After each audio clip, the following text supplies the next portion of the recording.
सत्येंद्र नाथ तिवारी चाचा जी की ओर से भैया का कहे भाई कुछ कहता अब चाचा खातिर दिन रात हमारा एक करे के पड़ी भैया। बहुत बहुत धन्यवाद चाचा, दिल से प्रणाम हम सभी कलाकार की ओर से और जनता की ओर से। शायद भगवान आप ही के जैसा दिल सभी को दें। और कहेगा भैया का सेटिंग होता नो सेटिंग फेटिंग कहे के बाद कह दिया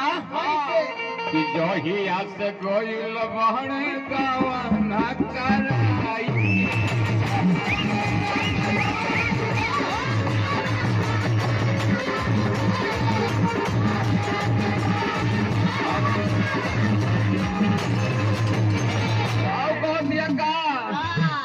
आज लेना हाल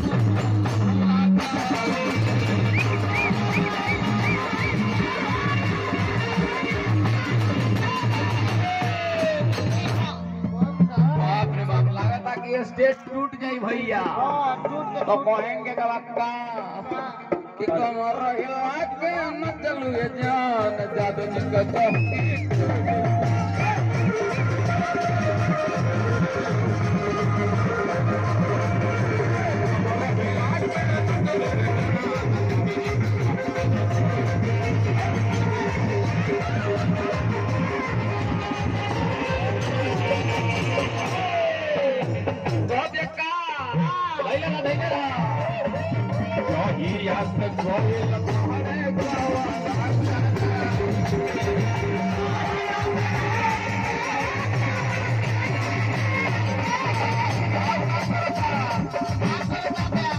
आज लेना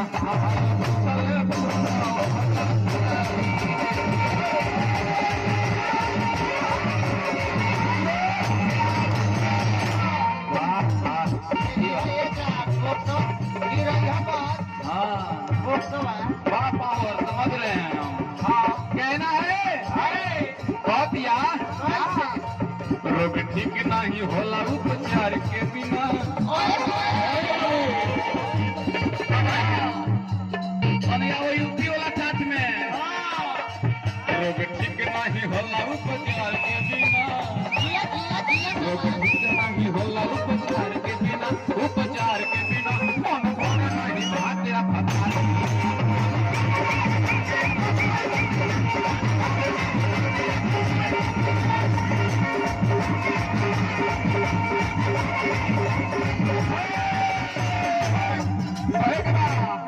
कि कैसे बनी कैसे बनी कैसे बनी कैसे बनी कैसे बनी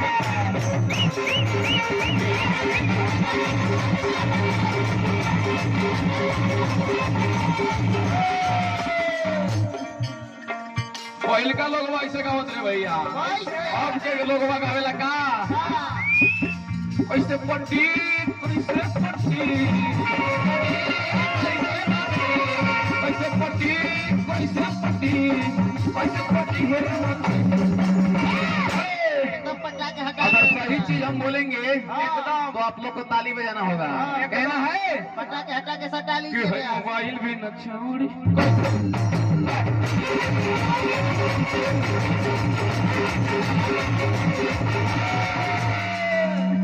इतने ना अब में भाव लगे लगा कि कैसे कटी कैसे कटी डांस नहीं होगा जी एकदम एनर्जी लेस होगा का बियर की फराक वाली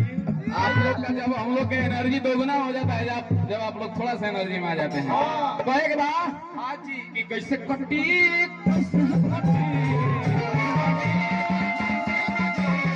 कैसे कटी होगा मत कैसे कटी अगर बात अच्छा लगी तो क्योंकि कहा जाता है कि नेटवर्क वही होती है जहाँ टावर होता है और ताली वही बजाते हैं जिनके हाथों में पावर होता है। तो पावर है तो बजा कर दिखाइए। कहना है कि कैसे कटी कैसे कटी कि कैसे कटी होगा मत कैसे कटी लहारी भी न लखन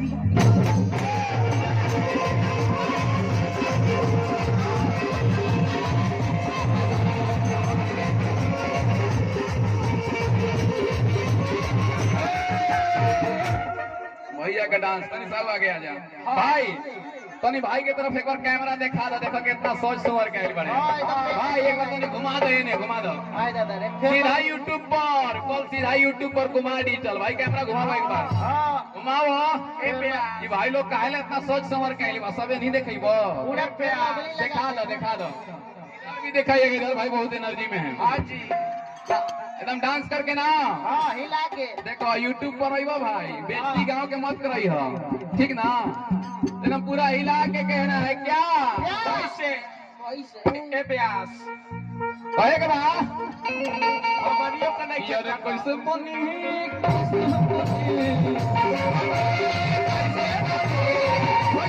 हो रहा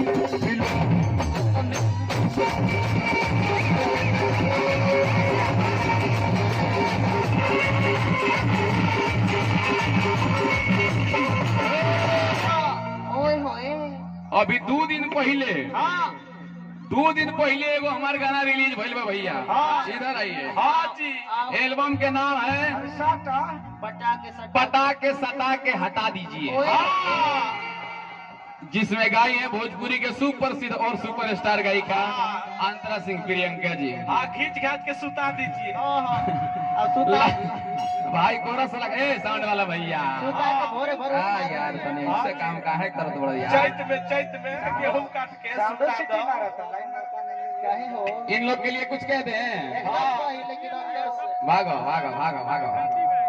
ए, भूकंप आइल कर से तो अरे यार ये कौन एक्सप्रेस बोल ले यार अभी तो ट्रेन बंद होते है उसमें कहे के बाका लड़का देखी प्यार में धोखा खइले बा हाँ हमरे जैसे केकरा से प्यार बड़ी रोवता और एगो इनकरे जैसन भौजी से कहता का जिया ए भौजी ए मोटकी भाऊजी भौजी हो दूसर का लाए भौजी अब तो भैया तो हमें के इच्छा में हमरो इच्छा बा ए छोटकी केकरा भौजी ई आओ आ लगे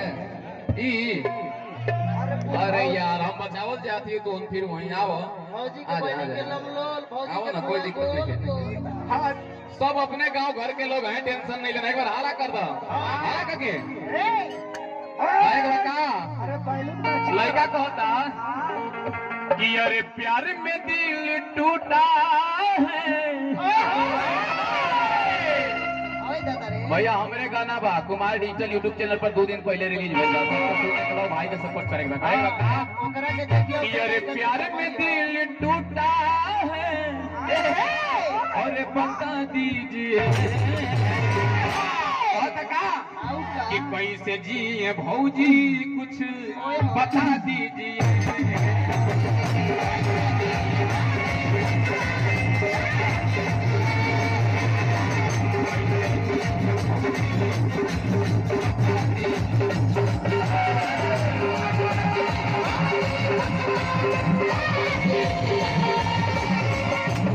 रुक लावा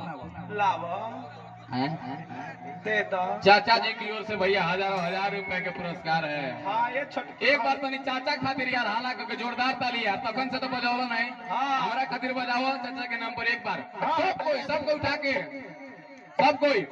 एक बार जिंदाबाद आप लोग लगाएंगे जिंदाबाद लगाइएगा ना अब एंजॉय कहना है कैसे अरे मिल रहा सत्येंद्र नाथ तिवारी चाचा जी की ओर से भैया चाचा जी के लिए कहना है कैसे कि सत्येंद्र चाचा जिंदाबाद सत्येंद्र चाचा जिंदाबाद हमारा नेता कैसा है खाली चिल्लाए से एकदम वोट मार के हम